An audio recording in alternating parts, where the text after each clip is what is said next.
Alright guys, welcome back again with another video, no? So pasensya na kayo mga lods sa ating mga followers, bihira tayo mag-upload dahil nabibisi tayo sa ibang bagay. Hindi tayo masyadong nakakapag-vlog sa sound system dahil nag-sideline tayo ng ibang trabaho mga lods.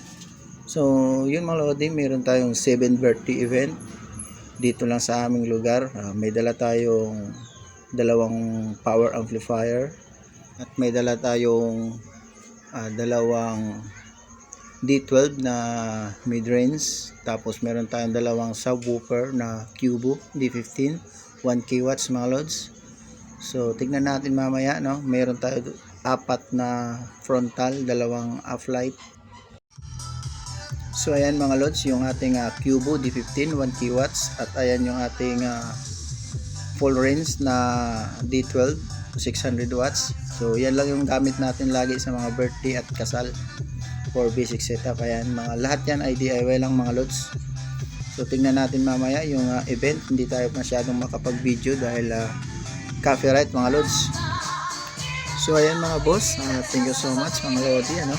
Hanggang dito na lang yung video natin. Mahirap mag-video pag alam natin copyright mga lods.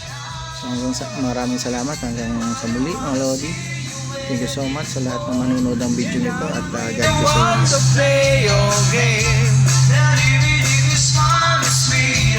you.